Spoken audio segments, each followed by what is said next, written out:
Hello everyone. तो आज की वीडियो की शुरुआत जो है वो एक कन्फेशन से हो रही है। मैं आपको दिखाती थी कि मैं मेडिटेशन करती हूँ, बट प्रॉपरली मैं नहीं दिखाती थी क्योंकि मैं हमेशा इस तरीके से जाप माला करती थी। दिस इज़ अ भक्ति मेडिटेशन काइंड ऑफ थिंग।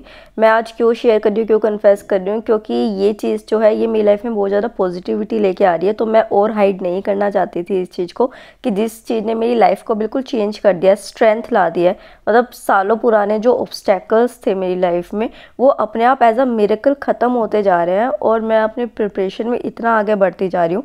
इस वजह से जो है वो मैंने आज ये डिसाइड किया कि मैं आप लोगों के साथ ये चीज़ शेयर करूँगी, क्योंकि इतनी पॉजिटिविटी जो मेरे अंदर आ रही है, जो आप पूछते हैं कि इतना हमें अच्छा लगता है ये सब व्लॉग्स देखना, तो आप ये देखिए कि 0.1% ही वो पॉजिटिविटी आप सभी के पास रेडिएट हो पाती है। तो आप सोच सकते हैं कि मेरी लाइफ में कितनी पॉजिटिविटी इस टाइम होगी। तो इस वजह से मैंने आज ये कन्फेशन आप सभी के सामने रखा है। तो welcome back to my channel toppers top. I hope आप सभी अच्छे होंगे और बहुत अच्छे से अपनी स्टडीज़ कर रहे होंगे और मैं हेल्प कर पा रही होंगी आपको।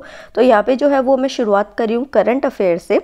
यहाँ पे जो है वो मैं फेब्रवरी जो है 2022 का उसके करंट अफेयर को कर रही हूँ। 2 घंटे यहाँ पे इसको लगेंगे। आप किसी भी करंट अफेयर मैगजीन को जब उठाते हैं तो फिर आपको 2 आवर्स में कंप्लीट वो रिवीजन हो जाती है। यहाँ पे आप देखिए कि G20 जो है वो बहुत न्यूज़ में है। तो G20 से रिलेटेड जब ऐसे आएंगे, जैसे ओसाका डिक्लेरेशन है, वो पूछ लिया कि किससे रिलेटेड है, लाइक डिजिटल इकोनॉमी, और इंडिया ने उसको साइन किया या नहीं किया है। तो इस तरीके से आपको पता होना चाहिए कि कोई भी इंटरनेशनल ऑर्गेनाइजेशन अगर न्यूज़ में है तो उसको हमें कैसे लेके चलना है उसके फीचर्स, क्योंकि यूपीएससी डायरेक्टली नहीं पूछेगा यहाँ पे जो है। उसके बाद क्योंकि बार बार मुझे रिक्वेस्ट आ रही थी कि बिगिनर्स के लिए स्ट्रेटजी बताए, 2024 के लिए स्ट्रेटजी बनाए, तो मैं वो स्ट्रेटजी बना रही हूँ यहाँ पे। अभी मैं शेयर करूँगी आपको आगे वीडियो में, तो आप वीडियो को देखते रहें। और उसी के साथ जो है देखिए, ये मेरी पर्सनल स्ट्रेटजी, आप अपने अकॉर्डिंग इसको फ्रेम कर सकते हैं। फिर उसके बाद जो है वो मैं खाना बना रही हूँ। खाने में जो है वो मैं 2 चीज़ें बना रही हूँ। एक तो आलू पालक बना रही हूँ मम्मी पापा के लिए, क्योंकि उनको इतना पनीर पसंद नहीं है, और अपने भाई के लिए जो है वो मैं पालक पनीर बना रही हूँ। तो इन चीज़ों की तैयारियाँ जो होती है ना, वो मैं रात को ही कुछ कर लेती हूँ ताकि सुबह मेरा टाइम कंज्यूम ना हो, और मैं यहाँ पे अपना टाइम मैनेज करती हूँ। तो ये पालक पनीर था, और ये आलू पनीर है, आलू पनीर नहीं सॉरी आलू पालक है मम्मी पापा के लिए। और आप सभी को बताया कि मैं अब मिलेट्स की रोटियां खाने शुरू कर दिया। तो रागी और ज्वार का आटा मैंने लिया है। देखिए, आपसे ये क्वेश्चन पूछा जा सकता है कि जब मिलेट्स इतने अच्छे न्यूट्रिशियस होते हैं तो फिर ग्रेन्स की जगह हम इसको क्यों नहीं यूज़ करते। तो आप अपने सामने देखिए इस चीज़ को, इसकी रोटी बनाना बहुत ही ज़्यादा टफ होता है। उसी शुभ्रा रंजन मैम को कौन नहीं जानता, she is among the best faculty in UPSC world. इन्होंने अपना जीएस और ऑप्शनल कोर्स लॉन्च किया है सिर्फ 90,000 रुपीज़ में, जहाँ पे और जो इंस्टीट्यूट्स हैं वो आपसे 1.5 लाख 1,80,000 रुपये चार्ज करते हैं। मैम ने अफोर्डेबल रेट 90,000 में कोर्स लॉन्च किया है, जो 20 मार्च से शुरू होगा। अवेलेबल सीट्स यहाँ पे 129 में। उसी के साथ आपको फ्री सैमसंग टैबलेट भी मिलेगी, जिसमें आप पहले रिकॉर्डेड लेक्चर्स ले सकते हो और फिर बाद में अपने अकॉर्डिंग उसको यूज़ कर सकते हैं। तो यहाँ पे जो कोर्स लॉन्च हो रहा है उसकी जो टाइमिंग्स है वो 2.5 आवर्स की क्लासेस होंगी मंडे टू सैटरडे। और शुभ्रा रंजन मैम PSIR इतना अच्छा पढ़ाती है, जो कि बेस्ट ऑफ द ऑप्शनल है। और यही क्यों यूज़ करें, क्योंकि अमंग द टॉपर्स जैसे कि टीना डाबी मैम हो गई, सत्यम गांधी सर हो गए, वो शुभ्रा रंजन मैम से ही पढ़े हुए हैं। तो link is in description box, आप जाइए विजिट कीजिए इंस्टीट्यूट को, क्योंकि इतने अफोर्डेबल रेट्स पे आपको ऑप्शनल एंड जीएस मिलना थोड़ा मुश्किल होता है ऑफलाइन क्लासेस में। तो यू कैन चेक आउट। उसके बाद जो है वो जब मैं खाना बना रही थी तो मुझे थोड़ा सा बर्न हो गया था, तो वहीं पे जो है वो मैं दवाई लगा रही हूँ। एंड दवाई लगाने के बाद जो मैं अपनी रेगुलर मेडिसिन लेती हूँ तो वो ले रही हूँ। मेरी हेल्थ पहले से बहुत इंप्रूव हो गई है, and this is a good news. उसके बाद मैं लाइब्रेरी के निकलती हूँ और मैं सोचती हूँ कि यार मतलब इतना पोल्यूशन है दिल्ली के अंदर, तो ये ट्री कैसे सर्वाइव करते हैं। उसके बाद जो है वो मैं यहाँ पर अपनी डेट कट करती हूँ, जो डेली का हमारा रूटीन है, और डेज कट करती हूँ। और उसी के साथ जो है वो चलो अब अपनी स्टडीज़ को स्टार्ट करते हैं। स्टार्ट जो करेंगे वो न्यूज़पेपर से करेंगे। न्यूज़पेपर आपको बिल्कुल भी स्किप नहीं करना है, क्योंकि जब तक आपको अल्फ़ाबेट्स नहीं पता होंगे, ABC नहीं पता होंगे, आप वर्ड फॉर्मेशन या सेंटेंस फॉर्मेशन कैसे कर सकते हो, वही वाली चीज़ न्यूज़पेपर की होती है। जब तक आप ढंग से न्यूज़पेपर को नहीं करोगे आपको समझ जाएगा करंट अफेयर में हो गया है। सॉरी गाइस, मैं थोड़ा लेट थी, but this is the strategy for beginners जो 2024 के लिए जा रहे हैं या फिर अभी शुरू कर रहे हैं। देखिए, स्टेप 1 में आपको प्रिपरेशन जो है उसमें 3 एसेंशियल चीज़ें चाहिए। First is NCERT, second is previous year question. यहाँ पे आप जो है किसी भी पब्लिकेशन की बुक ले सकते हैं, मैं सजेस्ट करूँ तो दिशा या उस्वाल में से आप ले सकते हैं। और जो है यहाँ पे आपको सिलेबस लेना होगा, सिलेबस जो है वो जीएस स्कोर का मिलता है, तो आप वहाँ से ले सकते हैं। स्टेप 2 जो है करंट अफेयर्स को कैसे हैंडल करना है, क्योंकि ये स्टैटिक पार्ट आपका हो गया। तो आपको न्यूज़पेपर जरूर लगवाना है। न्यूज़पेपर में आप इंडियन एक्सप्रेस या द हिंदू लगा सकते हैं, न्यूज़पेपर आपको जरूर लगवाना है, ठीक है। उसके बाद आप जो है न्यूज़पेपर, क्योंकि आप शुरू में कैपेबल नहीं है खुद से रीड करने को, एनालाइज करने को, तो आप क्या करेंगे कि यूट्यूब वीडियोस जो हैं वो देख सकते हैं, जो भी आपको पसंद है। यूट्यूब वीडियोस में आप एडिटोरियल देखेंगे, करंट अफेयर देखेंगे, उसके बाद न्यूज़पेपर पढ़ेंगे, ताकि आपकी अंडरस्टैंडिंग डेवलप हो सके एंड अकॉर्डिंग टू सिलेबस आपको टॉपिक पता चल सके। मंथली मैगजीन जिस भी इंस्टीट्यूट की आप लेना चाहे आप ले सकते हैं। अगर आप 2024 के लिए अटैम्प्ट के लिए जा रहे हैं तो आपको जनवरी 2023 से मार्च अप्रैल 2024 तक करनी है, और बाकी जो भी आपका ईयर होगा उस तरीके से आप इसको हिसाब में जोड़ लीजिए। उसके बाद स्टेप 3 जो है उसमें आपको सिलेबस और जो है उसको रीड और लर्न करना है। एक हफ्ता आपको पूरा सिलेबस को देना है। स्टेप 4 में जो है आप कोई भी एनसीईआरटी से एक टॉपिक उठाएंगे, अपने पसंद का सब्जेक्ट उठाइए, उसको पूरा कीजिए। उसके बाद प्रीवियस ईयर क्वेश्चंस जो है उनको आप एनालाइज करेंगे कि उस टॉपिक से किस तरीके से प्रीवियस ईयर क्वेश्चंस में क्वेश्चंस पूछे गए हैं, पीसीएस और यूपीएससी दोनों का आप कर सकते हैं। स्टेप 5 में जो है वो आप जो है वो 1 से 2 सब्जेक्ट उठाएंगे मैक्सिमम, उससे ज़्यादा आप सब्जेक्ट शुरू में नहीं उठाएंगे। और यहाँ पे आप उस सब्जेक्ट को एनसीईआरटी और स्टैंडर्ड बुक्स को साथ में प्लस प्रीवियस ईयर क्वेश्चंस जो हैं तीनों को साथ लेके चलेंगे। अगर आप अफोर्ड कर सकते हैं, क्योंकि अभी कोचिंग्स बहुत अफोर्डेबल हो गई है, पहले जैसा नहीं रहा है, तो आप कोचिंग जरूर लीजिए for a further guidance. Step 6 में जो है वो आप अपना ऑप्शनल जो है वो पहले महीने में डिसाइड कर लेंगे, ये देख के कि आपका इंटरेस्ट किस में है, स्कोर किस में ज़्यादा आता है। स्टेप 7 में जो है अपनी एथिक्स और ऑप्शनल जो है वो आप बिल्कुल स्टार्टिंग से करेंगे, आप बात के लिए ऑप्शनल या एथिक्स को नहीं रखेंगे, क्योंकि यही दोनों जो है वो आपके मार्क्स को और बढ़ाएंगे। स्टेप 8 में जो है वो आप मेंस प्रिपरेशन शुरू से कर देंगे। मिनिमम जो है वो आपको 1 क्वेश्चन पर वीक लिखना है, जिस भी टॉपिक को आप कवर करते जाएंगे साथ के साथ आप जो है क्वेश्चन उसका लिखते जाएंगे। मेंस की बुकलेट भी आपको साथ में ही खरीदनी है प्रीवियस ईयर क्वेश्चन की, जो कि दिशा पब्लिकेशन की आप ले सकते हैं। और स्टेप 9 में सैटरडे संडे आप रिवीजन का अलॉट करेंगे। And this is our happy face. Thank you so much. इतना इंपॉर्टेंस क्यों दे रही हूँ, क्योंकि पीसीएस के लिए जाना है, और फिजिक्स जो है ना यार वो मेरी स्कूल में भी थोड़ी कमी थी, इस वजह से जो है वो मुझे एमबीबीएस नहीं मिलता। अच्छा, कई कमेंट्स आते हैं कि आपने क्या किया हो, तो मैंने बीडीएस किया हुआ है, डेंटल बैकग्राउंड है मेरा, तो मेरी फिजिक्स हमेशा से वीक रही थी, तो इस वजह से मैं फिजिक्स को लेकर चल रही हूँ, क्योंकि बायो मेरे टिप्स पे रहती है हमेशा, मुझे बायो पे कोई मेहनत करने की ज़रूरत नहीं होती है। तो यहाँ पे इस तरीके से फिजिक्स के जो फैक्ट्स वो मैं याद कर रही हूँ। कैसे करती हूँ, तो मनोहर पांडे जो बुक है उससे मैं कर रही हूँ। ये 2022 की जो है ये बुक है मेरे पास, और मैं आपको भी ये सजेस्ट करूँगी कि साइंस को आप ज़रा सा भी छोड़े ना, इसको करें। और आज लिटरली ना मुझे इतना गुस्सा आ रखा था, मेरा मूड ख़राब हो गया था। पीछे वो लड़का लड़की देख रहे हैं, मैंने उनको डांट दिया है लिटरली, ये बोलने से ही बन नहीं हो रही थी। लाइब्रेरी में और डेकोरम तो मेंटेन रखो लाइब्रेरी का। बच्चों को आजकल पता ही नहीं होता कि लाइब्रेरी क्यों आ रहे हैं, बस उनको आके बैठ जाना होता है, क्योंकि घर से निकलना होता है उनको। 11:30 बजे का यहाँ टाइम हो गया था, अपने ईयर प्लग्स लगा के गुस्से में आज मैंने उनको सुना के, क्योंकि मैं इतनी जल्दी ना बोलती नहीं हूँ किसी को कुछ भी, पर जब मेरा जो है बिल्कुल थ्रेशोल्ड आउट हो जाता है देन फिर मैं बख्शती नहीं हूँ।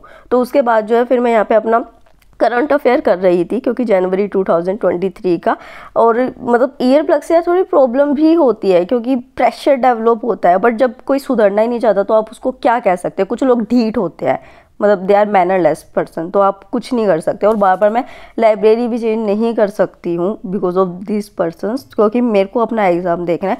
तो इस वजह से मैंने सोचा कि चलो मैं ही ईयर प्लग लगा के अपनी पढ़ाई जो है वो आगे शुरू करती हूँ। आप इस प्रॉब्लम को समझ सकते होंगे जिस बारे में मैं डिस्कस कर रही हूँ। तो अगर आप खुद लाइब्रेरी में जाते हैं तो मेक श्योर कि आप कभी किसी को डिस्टर्ब ना करें, क्योंकि मैं भी कभी किसी को डिस्टर्ब नहीं करती हूँ। उसके बाद जो है वो यहाँ पे 12:30 बजे के अराउंड का टाइम हो गया था। अब मैं इंटरनेशनल ऑर्गेनाइजेशंस करने वाली हूँ। आज जो है वो 4th ऑर्गेनाइजेशंस हम यहाँ पे करेंगे, क्योंकि मैंने आपको बताया कि ये 7 डेज़ में अलॉट करूँगी, 7 डेज़ में ये पूरा पैक कंप्लीट हो जाएगा। इस वजह से जो है वो एक मुझे बहुत अच्छी एडवाइस आई थी एक पर्सन के थ्रू कि जो है वो आप अभी से ये सब्जेक्ट्स को सारे साथ में मत कीजिए, अलग अलग कीजिए। पर ऐसा अभी टाइम नहीं रहा है, क्योंकि हमें फुल लेंथ मॉक देने होते हैं। तो आप जो है वो 1-1 घंटा एक सब्जेक्ट को दे के आप सारे सब्जेक्ट्स को ईजिली लेके चल सकते हैं। ये मेरे लिए मुझे मतलब सही लगता है, क्योंकि फिर मैं बोर भी नहीं होती हूँ, जल्दी जल्दी मैं चीज़ें करती रहती हूँ। आप अपनी स्ट्रैटेजी फॉलो कर सकते हो, और जो बिगनर्स की स्ट्रैटेजी भी मैंने आज फॉलो की है। मैंने अपनी स्ट्रैटेजी आपको बताई है अपने एक्सपीरियंस के बेसिस पे। आपको जो अच्छा लगे आप देखिए, अपना खुद का डिस्क्रिशन यूज़ कीजिए। आप बहुत मैच्योर और अच्छे पर्सन हैं कि अगर आप आईएएस के लिए प्रिपेयर कर रहे हैं तो, और फिर आप डिसीजन लेके अपनी स्ट्रैटेजी को फ्रेम कीजिए, ठीक है। यहाँ पे ऐसे ही इंटरनेशनल ऑर्गेनाइजेशंस को करते हुए, क्योंकि आज जो ऑर्गेनाइजेशंस थी वो बेसिकली थी कि ये जो वर्ल्ड बैंक होता है, WTO होता है, तो उससे रिलेटेड थी, मतलब UN, sorry not world bank, वो पिछली बार था। तो यहाँ पे UN से रिलेटेड जो थी ये ऑर्गेनाइजेशंस थी, तो ये थोड़ा जल्दी भी हो गई थी। फिर जो है वो यहाँ पे टाइम हो चुका था, अराउंड 1 बजने वाला कुछ था। मुझे भूख लगी थी बट मैं सोचा नहीं पहले थोड़ा सा पढ़ लेते, और मैं यहाँ पे कंफ्यूज थी क्योंकि पॉलिटी, सिटीजनशिप, इन्वायरमेंट, पोल्यूशन और मॉडर्न इंडिया में पीपल अगेंस्ट रेजिस्टेंस, तीनों ही टॉपिक मुझे पसंद नहीं है और तीनों ही मैच हो गए। मैंने उस टाइम नोटिस नहीं किया, फिर फाइनली मैं डिसाइड करती हूँ कि चलो इन्वायरमेंट का पोल्यूशन उठा लेते हैं, वो फिर भी उनसे अच्छा है, क्योंकि सिटीजनशिप चैप्टर पता नहीं मुझे क्यों नहीं पसंद और वो पीपल रेजिस्टेंस भी मेरे को पसंद नहीं है। तो यहाँ पे पोल्यूशन कर रही हूँ चैप्टर। इन्वायरमेंट के जो इंपॉर्टेंट पॉइंट्स आपने पूछे थे, तो पोल्यूशन आप ज़रा सा भी नहीं छोड़ के जाएंगे। पोल्यूशन चैप्टर बहुत बहुत बहुत ज़्यादा इंपॉर्टेंट है, बड़ा चैप्टर है ये आपका, तो इस वजह से आप ये मेक श्योर करें कि जब आपने पोल्यूशन को करा है, आपका टाइम ज़्यादा लगेगा बट उसी दिन आप उसको 2 से 3 बार ज़रूर पढ़ें, ठीक है। तो इस तरीके से जो है वो मैं यहाँ पे अपना पोल्यूशन चैप्टर को कर रही हूँ। और बीच में ना मुझे थोड़ी सी भूख भी लगने लग गई थी, पर मैं सोचा कि नहीं अभी रुकते हैं, चैप्टर को पूरा करते हैं। पर फिर भी जब भूख कंट्रोल नहीं हो रही थी तो मैं जो फ्रूट्स लेके आई थी उसमें से मैं एक बनाना निकालती हूँ।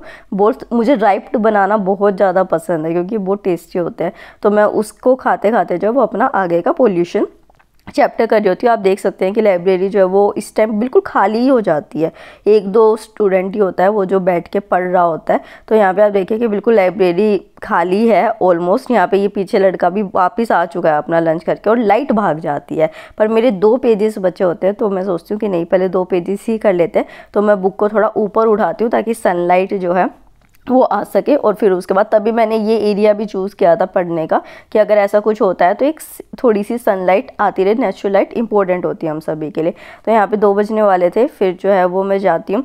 यहाँ पे क्योंकि लाइट गई हुई थी तो सब टेरेस पे ही थे, इस वजह से मैंने अपना सामने का रिकॉर्ड नहीं किया। पर लिटरली यार ये खाना इतना टेस्टी था, इतना टेस्टी था, मतलब मुझे रेगुलर रोटी की याद नहीं आई। फिर जो है वो खाना खा के मैं 10-15 मिनट में वापस आ जाती हूँ। अब जो है वो मैं स्टेट जीके करूँगी। अच्छा, मैंने पिछली बार एक बार UPPCS का बोला था कि मैं बड़ा परेशान हुई कि यार ऑप्शन हटा दिया, बट आप सब ने मुझ में इतना ट्रस्ट दिखाया, इतना बिलीव दिखाया कि नहीं मैम आप कर सकते हो, हमें पता है आपने अपनी तैयारी कर रखी है, कि उस बिलीव सिस्टम ने, मतलब मुझे ऐसे फील होता है यार कि जब आप लोग मुझ पर इतना वो दिखाते हो कि जब आप लोग मुझ पर ट्रस्ट कर सकते हो कि नहीं आप करोगे, आप लोगों की मुझसे इतनी उम्मीद है, तो मैं अपना ट्रस्ट क्यों नहीं मेंटेन कर रही हूँ। तो इस वजह से मैं UPPCS दूंगी, ज़रूर दूंगी, क्योंकि आप मुझे सपोर्ट करते हैं, आप कहते हैं कि मैं आपको मोटिवेट करती हूँ, बट आप लोगों को पता नहीं है कि आप मेरी लाइफ में क्या इंपॉर्टेंस रखते हैं। मतलब इतने सालों में जो है जो चीज़ें नहीं हुई है वो अब आप लोगों की वजह से हो रही है। तो अगर मैं कल को सिलेक्ट होती हूँ ना, तो उसमें जितना रिस्पॉन्सिबल मैं होती हूँ उतने ही आप भी होंगे, क्योंकि आप मेरी लाइफ का इंटीग्रल पार्ट बन चुके हैं। तो यहाँ पे जो है अरिहंत की बुक से जो है और मैं UPPCS की ज्योग्राफी कर रही हूँ, एंड गुड थिंग कि मुझे याद भी हो रही हैं चीज़ें। तो फिर मैं खुश थी यहाँ पे, पर अभी थोड़ा थोड़ा मूड मेरा ऑफ ही था। फिर यहाँ पे जो है वो मैं अपना ग्रीन टी लेके आती हूँ। ये ग्रीन टी आज मैं घर से ही बना के लाई थी, तो इस तरीके से ऐसी थोड़ी सी डार्क दिख रही है ये। तो इसको पीते पीते, क्योंकि थोड़ा सा माइंड को फ्रेश करती है ना, अवेक करती है। वैसे ही अब मैंने ग्रेन कम कर दिया है तो उस वजह से मेरे को एज सच इतनी नींद नहीं आती है, ठीक है। तो उसके बाद जो है इसको पीसेस वाले पार्ट को पूरा 1 घंटा अच्छे से देने के बाद जो है वो इकोनॉमिक्स को हम उठाएंगे। इकोनॉमिक्स 2 बुक से करेंगे, एक इंडियन इकोनॉमी रमेश सिंह, और ये जो जीके की बुक आती है अरिहंत वाली मनोहर पांडे, उससे करेंगे, ठीक है। क्योंकि यहाँ पे जो प्लानिंग वो है, मतलब प्लानिंग के जो आइडियाज़ थे वो हम इस बुक से करेंगे, और जो 5 ईयर प्लान्स थे ये बहुत अच्छे तरीके से यहाँ पे टेबल बना के दे रखी है, तो इससे करूँगी, क्योंकि UPPCS में 5 ईयर प्लान से क्वेश्चंस बहुत पूछे जाते हैं। फिर उसके बाद जो है वो यहाँ पे टाइम हो गया था इसका। फिर सिटीजनशिप को, पॉलिटी को शुरू करेंगे। पॉलिटी का सिटीजनशिप चैप्टर पता नहीं मुझे क्यों नहीं पसंद आता, मतलब ये जो इसमें ईयर्स दे रखे हैं ना, वो मुझे थोड़े से ऐसे लगते हैं कि क्या ही क्यों दे रखे हैं। फिर जो है उसके बाद क्विज़ का टाइम आ गया है। आज जो क्विज़ है वो इन्वायरमेंट का क्विज़ है, जिसमें कि क्वेश्चन से पता नहीं यार, मतलब देखो मेरे क्वेश्चंस तो ठीक हो रहे हैं यहाँ पे अच्छे से। हाल मुझे एक बात पता चली है कि इन्वायरमेंट जब आप पढ़ते हैं ना, तब आपको लगता है कि अरे नहीं टफ़ है, बट जब आप क्वेश्चंस को अटैम्प्ट करते हैं ना, तब मुझे तो रिज़ल्ट हमेशा इन्वायरमेंट का पॉजिटिव ही मिला है। चाहे तो आप ये कह लीजिए कि मैं इतनी बार उस चीज़ को पढ़ चुकी हूँ, या फिर जो है वो हम करंट अफेयर्स को देखते हैं, तो आप यहाँ पे देखिए कि मेरे जो 5 क्वेश्चंस ही हैं वो बहुत अच्छे होते हैं, तो इस वजह से मैं फाइनली खुश हो जाती हूँ at the end of the day कि चलो लास्ट में खुशी खुशी घर जाएंगे। फिर मैं घर जाती हूँ तो होली की तैयारी यहाँ पे शुरू हो गई। खाटू श्याम जी का एक मंदिर है, तो वहाँ पे ऐसे कुछ रथ यात्रा निकल रही थी। उसके बाद मैं घर पर जाती हूँ और ये छोटे छोटे पपीज़ होते हैं, पता है यार मुझे डॉगी से ज़्यादा इनसे डर लगता है, क्योंकि एक तो इतने क्यूट होते हैं हाई लेवल के, ऊपर से ना आप इनको डांट भी नहीं सकते हैं, तो और ये क्या करते हैं पैरों में घुसते हैं, ना इनको मार सकते ना कुछ हो सकते, तो मुझे इनसे बहुत डर लगता है। बट ये साइलेंटली बैठे रहे, तो मैं भगवान को थैंक यू करके कि चलो भाई ये परेशान नहीं हुए, हम आ गए। अब जो है यहाँ पे हम घर पे आ गए। मैंने अपने भाई की टी शर्ट पहनी, मुझे अपने पापा और अपने भाई की टी शर्ट्स पहनना इतना पसंद है, मैं सोचती हूँ कि वो कब रिजेक्ट करे कब मैं पहनूँ। यहाँ पे मैं मॉडर्न इंडिया कर रही हूँ, एंशिएंट इंडिया करेंगे और जो मिडिवल इंडिया के नोट्स बने हैं, क्योंकि ये चीज़ें हमें घर आके अभी करनी होती है 3 सब्जेक्ट्स, इस वजह से मैं थोड़ा सा जल्दी भी घर आ जाती हूँ इन चीज़ों को करने के लिए। और अगेन जो है वो मॉडर्न इंडिया का मैं ये उठाती हूँ पीपल रेजिस्टेंस अगेंस्ट, और देख के मेरा मूड ऐसे हो जाता है कि अरे नहीं करना नहीं करना, पर करना तो है ही, नहीं करना क्या होता है। फिर जो है यहाँ पे इस तरीके से मैं अपना मॉडर्न इंडिया से शुरू करती हूँ। ये चैप्टर थोड़ा सा बड़ा भी, एंशिएंट करती हूँ, मिडीवल करती हूँ, और उसी के साथ यहाँ पे टाइम हो गया है 10:30 बजे का। आप मुझसे पूछते भी कि कितने बजे सोते हैं, तो ये 10:30 बजे का माहौल है। गर्मियाँ आ चुकी है तो लोग अभी ऐसे ही घूम रहे हैं, सुंदर सा मौसम हो गया है। तो this is about the vlog. Like share and subscribe. Thank you so much.